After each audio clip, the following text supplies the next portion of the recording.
Bapak dipersilakan.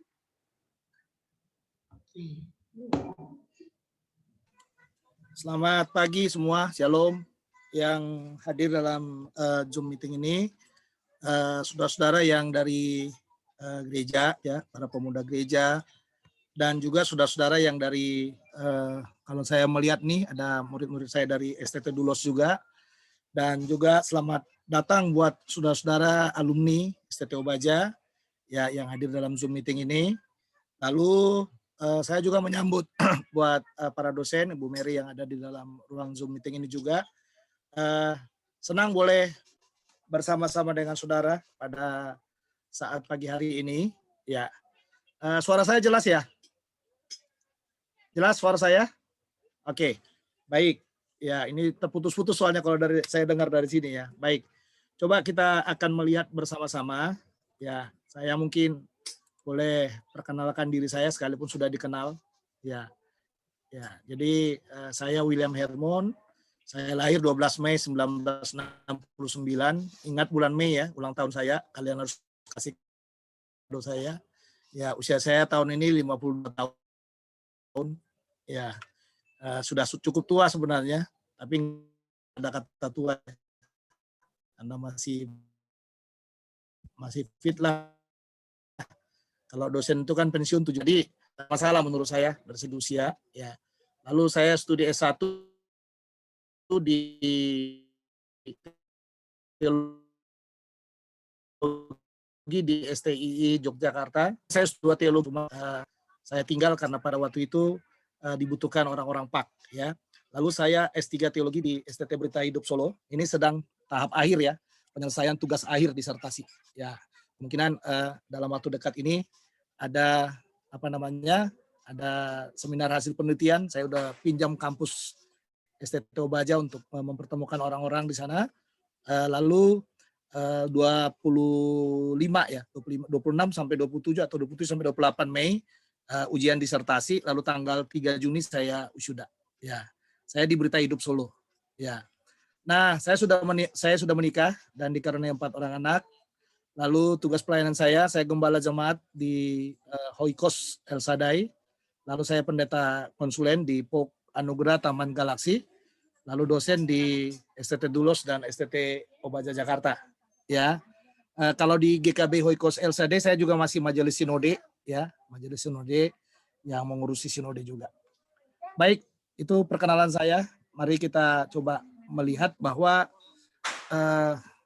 doktrin kebangkitan ini, ya saya rasa ini doktrin yang sangat penting buat kita, ya, karena banyak sekali orang gagal berteologi, gagal dalam pelayanan karena tidak memahami apa yang dimaksud dengan kebangkitan Kristus, ya, kebangkitan Kristus dan bagaimana efeknya buat dia secara pribadi dan pengalaman dia secara pribadi. Nah, saya mendasarkan ya, ini dasar Alkitab yang saya pakai adalah 1 Korintus 15 ayat 14 dan juga 1 Korintus 15 ayat 17. Ya, dikatakan begini, tetapi andai kata Kristus tidak dibangkitkan, maka sia-sialah pemberitaan kami dan sia-sia jugalah kepercayaan kamu. Ini ada 2 kata kunci di sini. Ya, kalau Kristus tidak dibangkitkan katanya, buat apa menginjil, ya, dan buat apa kita percaya. Nah, itu kata kuncinya. Jadi kalau Yesus tidak dibangkitkan, sekali lagi kalau Yesus tidak dibangkitkan, buat apa kita melayani? Ya, buat apa kita melayani dan buat apa kita percaya? Ya, buat apa kita percaya? Ya, coba saya cek dulu ini ya video-video yang kebuka ya. Kenapa saya feedback ini suaranya?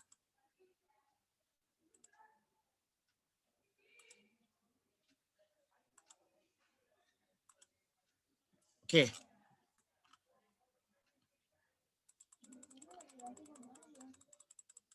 Nah, satu lagi, Bapak Ibu, yaitu dalam 1 Korintus 15, ya, ayat 17, di sini katakan juga, dan jika Kristus tidak dibangkitkan, maka sia-sialah kepercayaan kamu dan kamu masih hidup dalam dosamu. Jadi, saya bisa melihat dari ayat ini, antara kematian dan kebangkitan Kristus itu adalah sesuatu yang harus seimbang ya.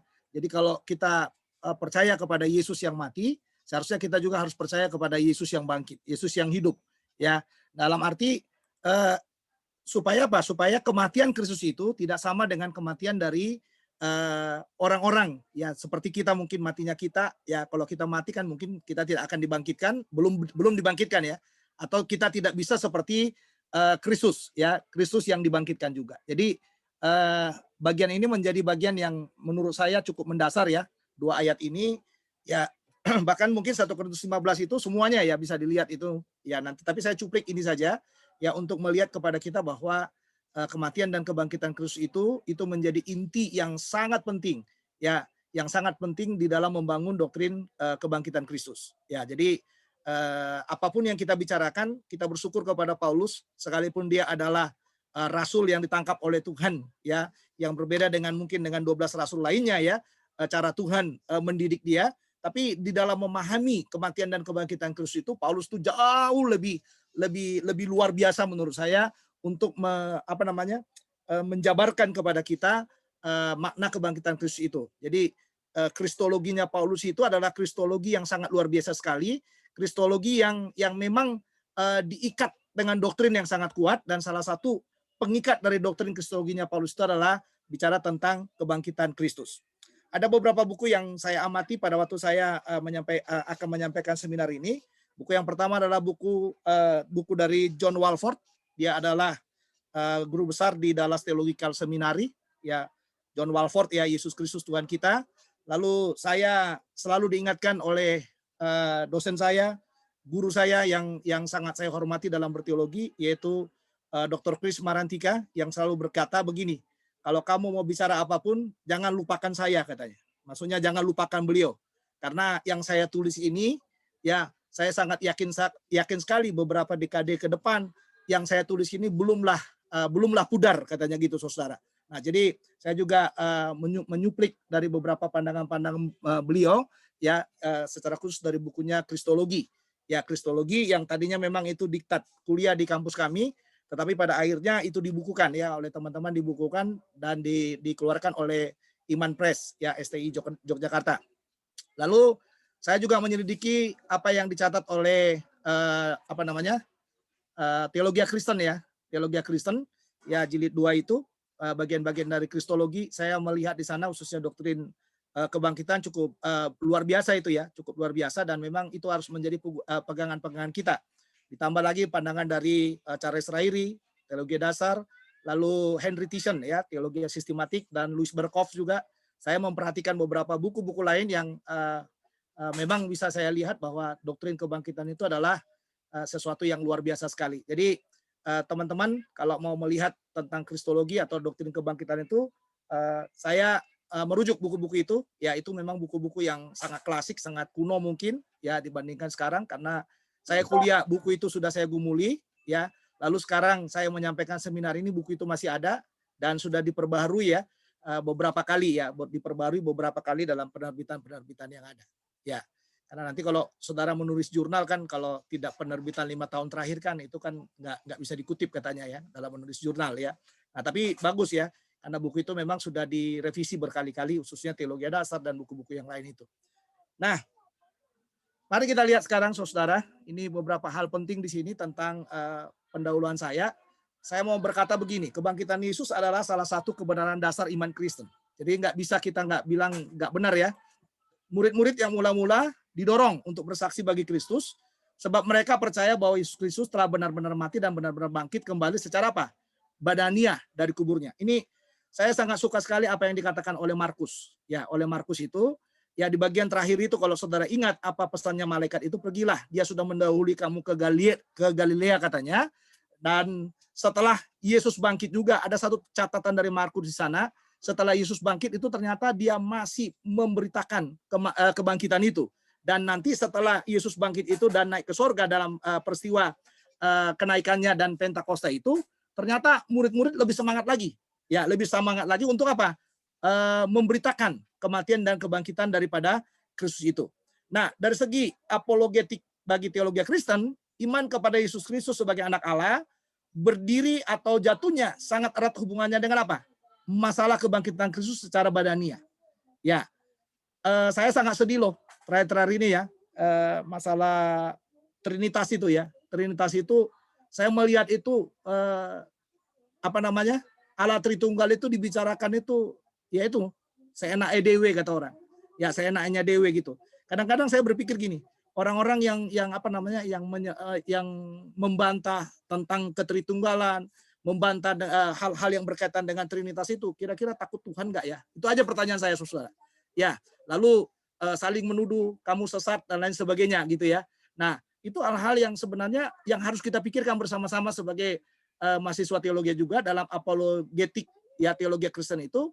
Seharusnya kita harus melihat bagaimana teologi itu dibangun dengan baik. Saya rasa seminar seperti ini jangan dibuat satu kali aja. Jadi saya berharap Senat juga membuat dari hal-hal yang lain, mungkin bisa bicara PAK. Ya buatlah sebulan sekali seperti ini, ya mengundang yang lain, STT-STT yang lain supaya kita semakin bisa memahami ya, khususnya doktrin-doktrin juga supaya lebih bagus juga. Nah, inilah kesimpulan dari Paulus. Tadi saya sudah kutip ayatnya, jika Kristus tidak dibangkitkan, maka sia-sialah kepercayaan kamu dan kamu masih hidup dalam dosa. Nah, makanya saudara, karena itu kebangkitan patut dianggap sebuah bukti tentang pribadi Kristus, ya keilahiannya, kemesiasannya, dan kuasanya untuk menyelamatkan dari dosa. Pada kebangkitan inilah tergantung nilai berlakunya pekerjaannya di masa lampau, sekarang, dan di masa yang akan datang. Jadi kalau nggak ada kebangkitannya, ini nggak akan berlaku ini. Nah, dan juga kalau saudara melihat, termasuk kebangkitan Kristus juga bertalian dengan penggenapan wajar dari nubuatan mengenai kebangkitan baik di perjanjian lama maupun di perjanjian baru. Dan dituntut oleh konsep bahwa kitab suci tak dapat keliru. Nah, doktrin tentang kebangkitan Kristus itu merupakan langkah pertama dari urutan kemuliaan yang dialami oleh Yesus. Jadi ada kebangkitannya, ada kenaikannya, ada kedatangannya, patokannya semuanya ada di di doktrin kebangkitan itu. Ada peninggiannya, ya dalam didudukkan di sebelah kanan Bapa dan tahta Bapa. Ada kedatangan kedua kalinya ke bumi dalam kuasa dan kemuliaan, duduknya di atas tahta Daud sebagai pemerintah 1000 tahun di bumi. Lalu peninggiannya sebagai hakim semua orang pada tahta putih yang besar. Lalu pemuliaannya di bumi dan langit yang baru. Nah, jadi kita bisa melihat saudara, sentralnya dari semua yang akan dialami oleh Yesus itu adalah di dalam doktrin kebangkitan itu. Nah, dari segi pelayanan Kristus dikatakan, kebangkitan merupakan permulaan dari tahap baru. Pekerjaannya bagi orang-orang kudus. Kebangkitan adalah persiapan atas kembalinya kemuliaan dan kepada pelayanannya sekarang sebagai pengantara kita di sebelah kanan Bapa. Nah, ini kekuatannya. Makanya Tuhan katakan, aku akan pergi katanya dan menyiapkan tempat bagimu dan aku akan datang kembali dari sana. Nah, seluruh pekerjaannya di masa depan itu berasal dari kedatangan kedua kalinya dan peristiwa-peristiwa yang berkaitan dengan kerajaan 1000 tahun. Hanya sedikit doktrin lain dalam iman Kristen yang lebih penting bagi seluruh struktur daripada doktrin kebangkitan terjadi. Itulah sebabnya mengapa rasul-rasul dan orang-orang Kristen yang injili, ini garis bawahi kata-kata kunci ini, yang injili selama berabad-abad yang berlalu ini senantiasa menekankan pentingnya doktrin kebangkitan itu. Ya, doktrin kebangkitan itu. Nah, mari kita lihat pengertiannya di sini. Istilah kebangkitan itu berasal dari satu kata bahasa Latin, yaitu resurrectio, dan dalam bahasa Yunani berasal dari kata egero anastasik, yang artinya dibangkitkan. Ya, dalam perjanjian baru istilah kebangkitan berarti melepaskan tubuh dari kematian, yang artinya tubuh dihidupkan kembali. Secara komprehensif, definisi kebangkitan adalah mendirikan tubuh lagi, sehingga tubuh itu dikatakan dilepaskan dari kuasa maut dan diberikan hidup lagi. Ya, sungguh mati dan hidup lagi katanya gitu. Jadi Yesus itu setelah dia bangkit, yang harus kita ingat adalah dia hidup. Ya, makanya saya sangat percaya sekali kenapa dia harus menampakkan diri kepada banyak orang. Di dalam catatan Lukas, dalam Kisah Para Rasul katanya, kalau sudah melihat di sana 40 hari lamanya katanya, dia keliling. Terus menerus dia memberitakan kerajaan Allah itu, dan satu pesan yang saya tangkap di sana adalah bahwa Yesus mau berkata bahwa dia tidak mati. Ya, bahwa Kristus itu hidup, Kristus itu dibangkitkan di sana. Nah, makanya Lukas itu dengan luar biasa. Kalau saudara-saudara memperhatikan akhir dari catatan Lukas dalam Injil Lukas, lalu Anda mengkaitkan dengan Kisah Para Rasul, kita bisa melihat di sana bagaimana tautan atau kaitan satu dengan yang lain itu sangat erat sekali. Jadi apa yang yang putus dalam Injil Lukas sekarang dijelaskan kembali dalam Kisah Para Rasul. Dan salah satu yang dijelaskan dalam Kisah Para Rasul itu adalah persoalan kebangkitannya. Nah, ini luar biasanya, saudara ya. Luar biasanya Lukas di dalam mencatat perjalanan daripada Tuhan Yesus ya. Nah, Dikatakan di sini ada orang yang berpendapat bahwa Yesus sama dengan Yohanes Pembaptis yang hidup lagi, ya. Marta yakin pasti akan ada kebangkitan. Lalu demikian juga orang-orang Farisi kecuali golongan Saduki, mereka menolak adanya kebangkitan tubuh. Ya, ini kita lihat bersama-sama ya. Oke, kita melihat waktu kebangkitannya. Ada orang yang mempersoalkan waktu kebangkitannya, yaitu bangkit hari ketiga atau 3 hari 3 malam. Nah, ini catatan juga yang harus kita lihat ya saudara ya. Karena dunia makin berkembang nih. Ya, dunia makin berkembang. Di abad pertama hal ini bukanlah suatu permasalahan karena setengah hari dianggap sama dengan sehari. Ingat nih catatannya ya. Nah, kematian dan kebangkitan Tuhan Yesus meliputi 3 hari. Yesus disalibkan Jumat setelah jam 9 pagi. Ia mati jam 3 sore. Ia dimasukkan ke kuburan kurang lebih jam 6 sore. Jadi satu hari dikatakan satu hari malam ya, satu malam per malam ya. Ia dalam kuburan sepanjang Sabtu. Ini hari kedua. Makanya kalau Anda melihat urutan-urutan dari apa perayaan hari-hari besar kita, kan ada Kamis Putih, Jumat Agung, ada Sabtu Sunyi, ya Sabtu Sunyi, dan ada Minggu Paskah. Nah ini tautan-tautannya, kaitan-kaitannya dari sini semuanya. Ya. Nah kurang lebih dikatakan jam 6 sore satu hari per malam ini, ia dalam kuburan sepanjang Sabtu, hari kedua.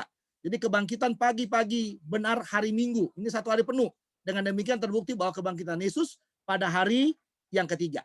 Ya, pada hari yang ketiga. Nah, yang berikutnya dikatakan kebangkitan Yesus adalah fakta yang benar. Tuhan Yesus tetap berada dalam kuburan. Ia hidup lagi. Tubuh Yesus diubah sehingga tidak terbatas oleh waktu dan tempat. Nah, ini buktinya dia bangkit. Ya, karena kalau kita melihat setelah kebangkitannya itu ada satu kata kunci yang digunakan oleh Yesus kepada wanita-wanita itu, jangan sentuh saya, jangan jamah saya, karena saya belum pergi kepada Bapa. Nah, tapi yang kita lihat tubuh itu unik. Tubuh itu seperti tubuh yang semula.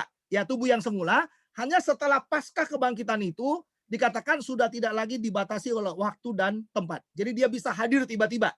Ya, dia bisa hadir tiba-tiba, dia bisa muncul tiba-tiba seperti itu saudara.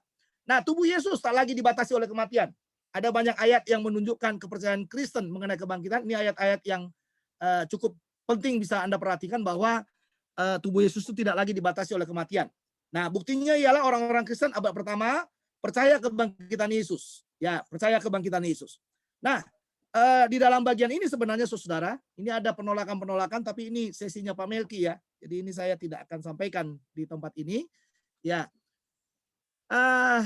lalu saya langsung ke sini.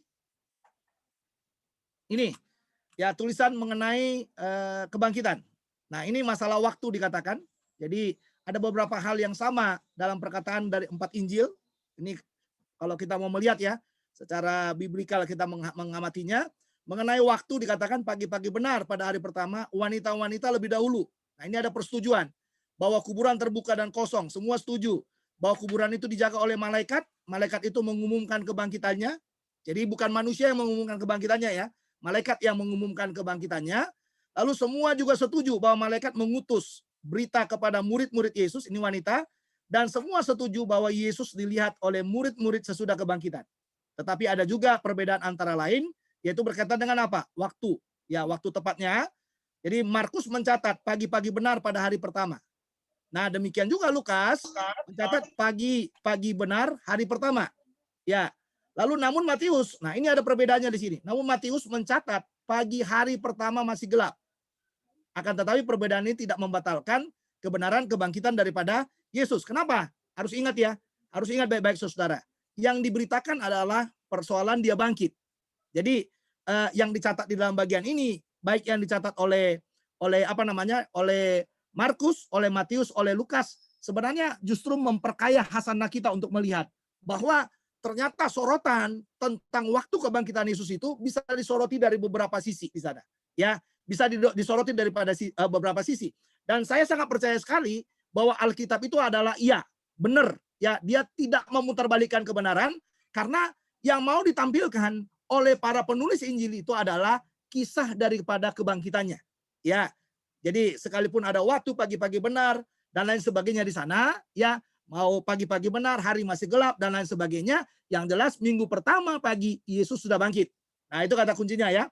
Nah, nama dan jumlah wanita yang ke kuburan. Ini juga perlu kita lihat. Ya, Markus melaporkan yang pergi ke kuburan itu ialah Maria Magdalena, Maria, Ibu Yesus, dan Salome. Ya, ini Markus ini. Jadi untuk hal ini memang dari tiga Injil itu saya melihat Markus itu sangat detail menceritakan persoalan kebangkitan itu. Ya, khususnya tentang pribadi-pribadi yang hadir dalam menyaksikan kebangkitan daripada Yesus itu ya, yang pergi ke kuburan itu.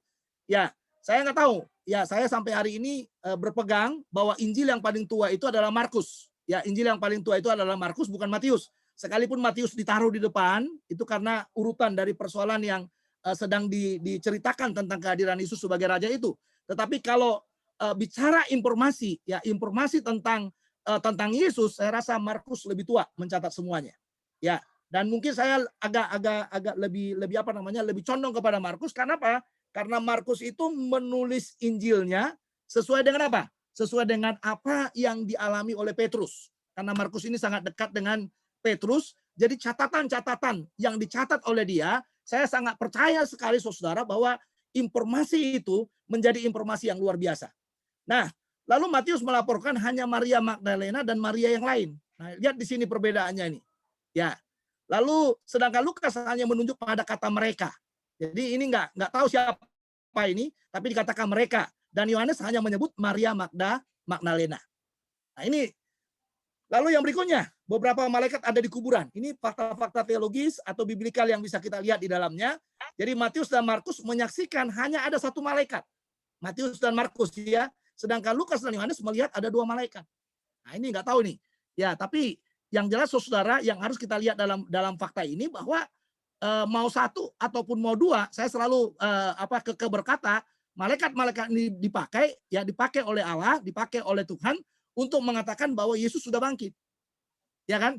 Yesus sudah bangkit. Jadi bagi saya berapapun jumlah malaikatnya itu tidak mempengaruhi kebenaran daripada kebangkitan itu. Karena hadirnya malaikat di situ hanyalah sebagai satu informan yang dipakai oleh Tuhan untuk mengatakan bahwa Yesus itu sudah bangkit. Nah, lalu dan terdapat juga perbedaan mengenai berita yang dikirimkan kepada murid-murid Yesus. Perbedaan hanya karena satu Injil menambahkan apa yang dimasukkan oleh Injil-Injil yang mula-mula. Perbedaan-perbedaan seperti yang ditemukan di atas tidaklah sama sekali mengabaikan fakta bahwa peristiwa itu sungguh-sungguh terjadi. Hal seperti itu menyatakan bahwa mereka para penulis sedang menyanyi dalam harmoni dan bukan unison atau unity.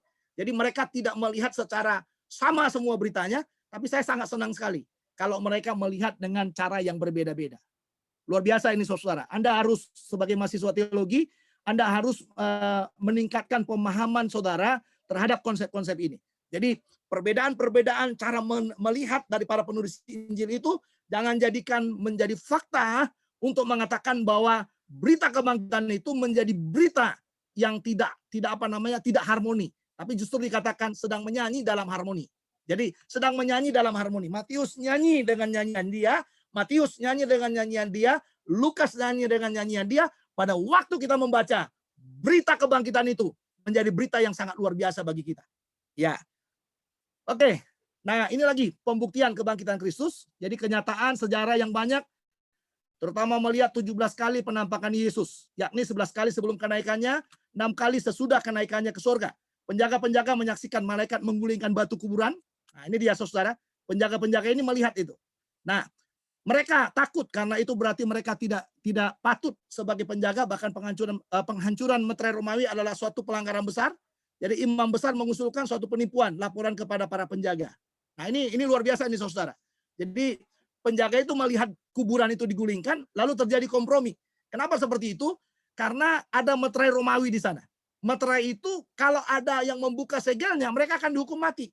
Nah, ini makanya terjadilah kebohongan di sini. Ya.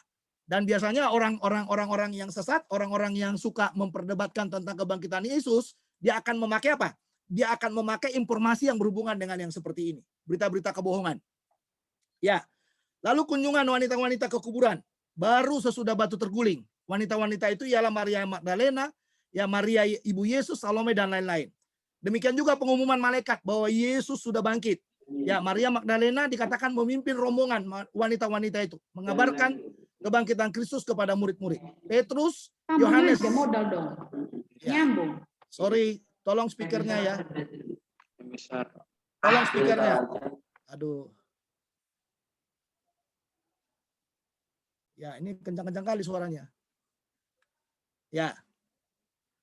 Lalu Petrus, Yohanes, dan Maria Magdalena dikatakan kembali dan melihat kubur. Itu sudah kosong di sana.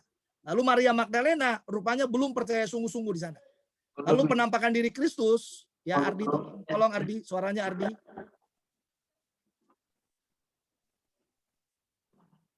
Tolong siapa namanya suaranya, moodnya dimatiin Ardi. Ya. Sekali lagi ya buat semua Bapak Ibu, mohon maaf ya, moodnya dimatiin saja ya, dimatikan saja, jangan dibuka moodnya supaya tidak mengganggu saya. Apalagi kalau Anda bercanda di situ kelihatan sekali masuk sekali itu. Ya. Nah, lalu yang berikutnya dikatakan di dalam bagian ini Maria mewartakan kebangkitan Kristus sesudah menyaksikan kebangkitannya. Nah, ini penampakan diri Kristus kedua kali, yaitu kepada wanita-wanita yang lain yang kembali lagi dari kuburan dan berjumpa Kristus di jalan. Lalu para penjaga menyatakan bahwa ada malaikat yang menggulingkan batu. Ini juga suatu saksi mata tentang kenyataan kebangkitan daripada Tuhan Yesus. Sekalipun nanti si para penjaga ini memutarbalikkannya karena dia dibayar ya oleh tentara Romawi untuk berbohong di sana. Nah, penampakan diri Kristus ketiga terjadi pada Petrus di sore hari itu. Peristiwa tak disampaikan secara terperinci, namun penting sekali karena Petrus yang menyangkal Yesus itu dicari Yesus sendiri. Jadi ini luar biasa ini. Ya, jadi kalau kita melihat saudara secara teologis itu kebangkitan Yesus itu saudara bukan menjadi sesuatu yang menyeramkan. Karena apa? Karena ternyata Yesus karena ternyata Yesus berjalan mencari mereka yang tadinya itu jauh, yang tadinya menyangkal, yang tadinya tak percaya, yang tadinya takut semuanya, Yesus samperin. Istilahnya orang Betawi bilang disamperin ya. Supaya apa? Supaya mereka benar-benar tahu bahwa mereka berhadapan dengan Yesus yang hidup. Mereka tidak perlu takut lagi karena Yesus sudah hidup, dan penampakan diri itu juga pada waktu Yesus menampakkan diri kepada mereka, ya mereka tidak melihat hantu di sana, tapi melihat Yesus yang benar-benar Yesus yang mereka kenali. Ya. Nah, penampakan dari keempat kepada murid-murid di itu perjalanan di Emmaus. Ya, jadi ini perjalanan di Emmaus ini juga menjadi inspirasi untuk menciptakan lagu dalam Kidung Jemaat, yaitu Tinggal Sertaku, Kawan yang Kudus. Ya. Nah, lalu yang berikutnya, secara mujizat, Yesus menyembunyikan identitasnya, sehingga ia mengajar mereka tentang pernyataan-pernyataan perjanjian lama tentang kematian dan kebangkitannya. Ia tak dikenal sampai roti dipecahkan olehnya. Penampakan diri Kristus yang kelima kali, yaitu kepada 10 muridnya. Nah ini saudara, sesudah itu kepergian Yudas, murid-murid sering dipanggil sebagai apa? Kesebelasan, the 11 ya. Meskipun semuanya tidak hadir. Itulah sebabnya, maka meskipun yang hadir hanya 10, Markus menyatakan kesebelasan muridnya itu. Rasul Paulus juga memakai istilah ke-12an murid katanya ya, yang menyaksikan Yesus. Meskipun yang tinggal hanyalah 11. Ini dalam 1 Korintus 15 ayat 5. Pada waktu dikatakan Yesus menampakkan diri kepada ke-12 muridnya. Padahal sebenarnya mereka tinggal 11 ya. Tidak ada Yohanes di sana. Tidak ada Yohanes. Tidak ada Yudas di sana. Nah ini karena kata julukan yang dipakai kepada mereka ke-11an atau ke-12an. Nah ini hal-hal yang digunakan ayat-ayatnya.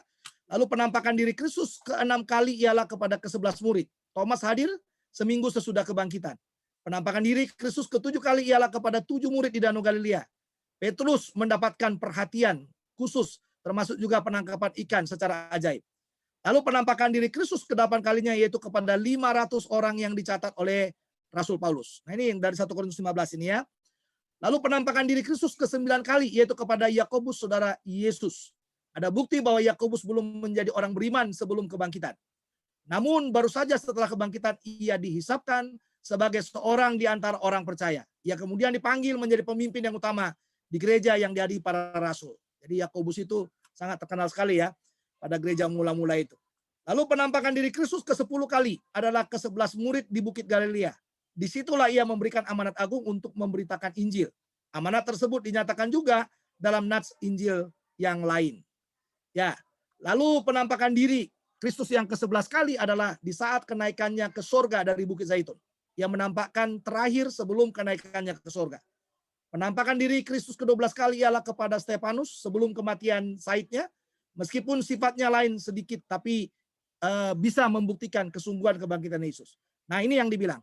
Penampakan diri Kristus ke-13 kali adalah kepada para rasul dalam perjalanan ke Damaskus untuk menganiaya orang-orang Kristen. Ya, Rasul Paulus ini ya.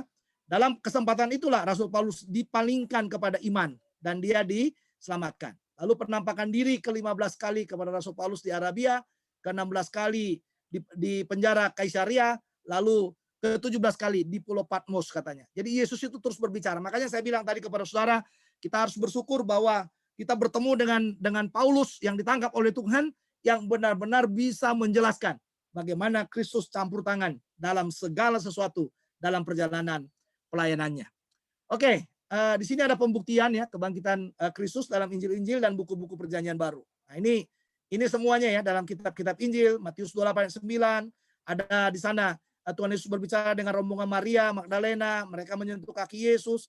Matius 28, Yesus berbicara dengan murid-murid. Ini semuanya ya berita-berita yang menjelaskan bahwa ternyata benar Yesus itu bangkit. Jadi secara teologis, secara biblikal kita harus percaya bahwa Yesus itu bangkit. Kenapa? Ini fakta-faktanya. Ada fakta-faktanya. Ya, ada fakta-fakta yang bisa kita lihat di sana. Nah, ini terus ayat-ayatnya Anda perhatikan di sana. Lalu dalam tulisan-tulisan Rasul Paulus juga ya ini dijelaskan ya bagaimana kisah daripada kebangkitan itu. Dan semuanya teologianya Paulus itu paling banyak dipusatkan kepada kebangkitan daripada Kristus. Jadi termasuk kebenaran tergantung pada kebangkitan Kristus, lalu makna baptisan mati dengan Kristus dan hidup lagi, dibangkitkan ya, hidup lagi dengan dia. Jadi kebangkitan Kristus membangkitkan tubuh yang fana, lalu kebangkitannya karena dia Tuhan, ya baik bagi orang mati maupun orang hidup. Jadi catatan yang cukup panjang menurut saya, dan Paulus menjadikan Kristus itu, kebangkitan Kristus itu menjadi pusat dari semua teologianya dia. Ini luar biasa saudara. Ya, menjadi pusat daripada teologianya dia. Nah, tulisan Rasul Petrus juga dikatakan di sana diselamatkan oleh kebangkitan Kristus dan lain sebagainya. Nah, tadi saya sudah menyinggung bahwa sifat daripada tubuh kebangkitan Yesus itu, ya dia masih sama dikatakan bahwa tubuh kebangkitan Tuhan Yesus adalah tubuh sejati, bukan bayangan atau penglihatan. Tubuh itu sama dengan tubuh yang dikubur, sehingga dapat dikenali oleh murid-muridnya.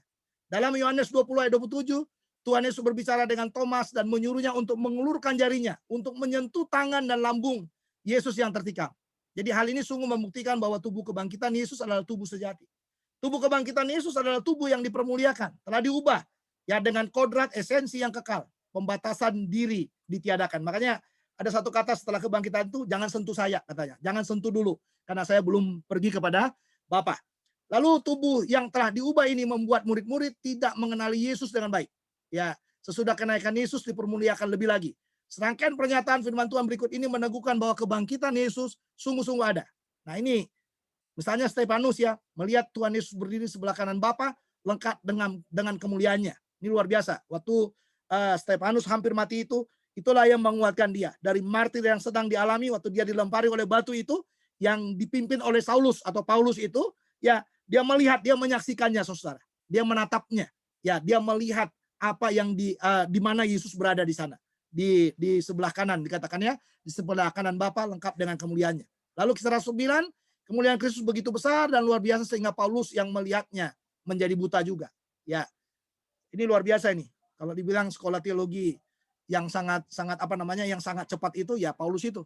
Ya, karena dengan dia buta, setelah dia buta, lalu dia belajar begitu lama dengan yang lain dan dia menangkap luar biasa. Ya, luar biasa hal-hal yang berkaitan dengan Kristus. Jadi saya sangat suka sekali saudara kalau dalam teologianya Paulus itu penekanan terhadap kristologinya yang nanti efeknya kepada soteriologi itu sangat luar biasa sekali. Paulus menjelaskannya kepada kita semuanya. Oke. Nah, dalam Yohanes juga melihat kemuliaan Kristus dalam kebangkitannya. Yohanes jatuh di kakinya dikatakan. Lalu seperti tubuh kebangkitan Kristus itulah tubuh kebangkitan orang-orang percaya nantinya. Baik, saya rasa beberapa implikasi teologis bisa kita lihat di sini. Yang pertama, kebangkitan Kristus merupakan suatu konfirmasi tentang kebenaran ajaran-ajaran Kristus. Ini harus kita pegang ini ya. Dengan dia bangkit, semua pengajaran-pengajaran yang disampaikan semuanya menjadi jelas, ya, menjadi jelas. Termasuk nanti kepada kedatangan yang kedua kali itu menjadi jelas. Intinya dari kebangkitannya. Yang kedua, kebangkitan Kristus merupakan suatu pernyataan tentang pribadi dan pekerjaan Kristus. Ya, ini implikasi yang kedua yang bisa kita lihat.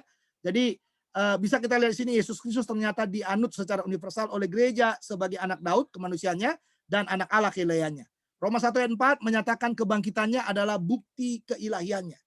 Nah, harus kita lihat nih. Nah, makanya saya selalu berkata kepada kita, yang mati bagi kita, yang menyerahkan hidup bagi kita sendiri itu adalah Tuhan yang berkorban buat kita. Tuhan yang mengampuni dosa kita itu. Nah, kebangkitan Kristus merupakan suatu pernyataan yang ada hubungannya dengan apa? Kebangkitan orang-orang percaya. Jadi dengan bangkitnya Yesus, saudara, ada pengharapan baru di sana. Lalu kita juga menantikan kebangkitan yang berikutnya. Ya, nah kebangkitan Kristus juga menjadi titik kebenaran Alkitab dan kebenaran asas inerensi ketaksalahan. Nah, salah satu nubuat tentang kebangkitan Kristus itu terdapat dalam Mazmur 16 ayat 10. Ya, ayat itu ikuti Petrus dalam khotbahnya bahwa Yesus itu benar-benar bangkit di sana. Lalu nubuat itu juga menunjuk pada Kristus dan digenapi. Tuhan Yesus sendiri sering menubuatkan tentang kebangkitannya yang akan terjadi dan telah digenapi. Jadi Yesus juga menubuatkan. Ini luar biasa, saudara. Jadi kebangkitan Kristus menjadi bukti akan kebenaran Allah. Alkitab tanpa salah dan Alkitab diilhamkan oleh Allah.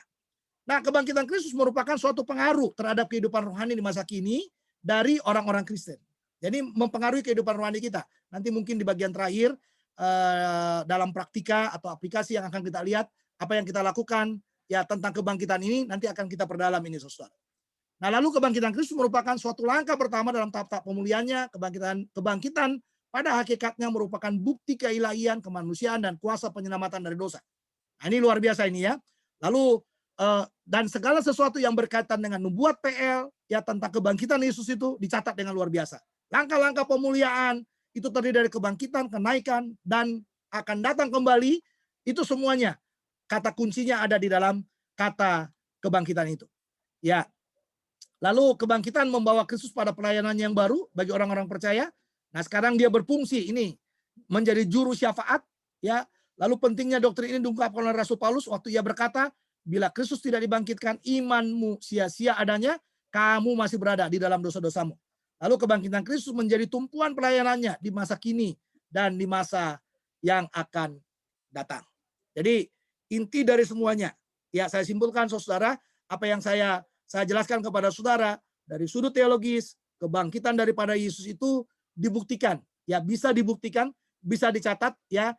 Yang pertama lewat para penulis Injil kita bisa melihat fakta-fakta di sana, waktunya dan segala sesuatu yang ada di dalamnya. Lalu peristiwa kebangkitan itu ya menjadi peristiwa yang benar-benar disaksikan, dilihat. Kenapa? Yesus menampakkan diri terus kepada orang-orang yang menyaksikan kebangkitan itu. Dan tidak ada ketakutan bagi orang-orang itu. Ya, tidak ada ketakutan bagi orang-orang itu. Kenapa? Karena memang tubuh yang dimiliki oleh Yesus itu bukanlah tubuh hantu, tapi tubuh yang real, tubuh yang sama dengan tubuh yang sebelum dia mati. Makanya bekas paku dan segala sesuatu masih ada di sana. Tetapi yang berbeda adalah sekarang ruang dan waktunya dibatasi. Ya, jadi secara teologis sekarang kita diyakinkan bahwa kebangkitan Yesus itu tidak lagi perlu kita perdebatkan, bahwa kebangkitan Yesus itu menjadi sentral dari semua pelayanan daripada Tuhan Yesus, dari semua iman percaya kita kepadanya ada di dalam kebangkitan daripada Tuhan Yesus itu. Ya, saya rasa cukup sekian dari saya. Ya, saya kembalikan kepada moderator.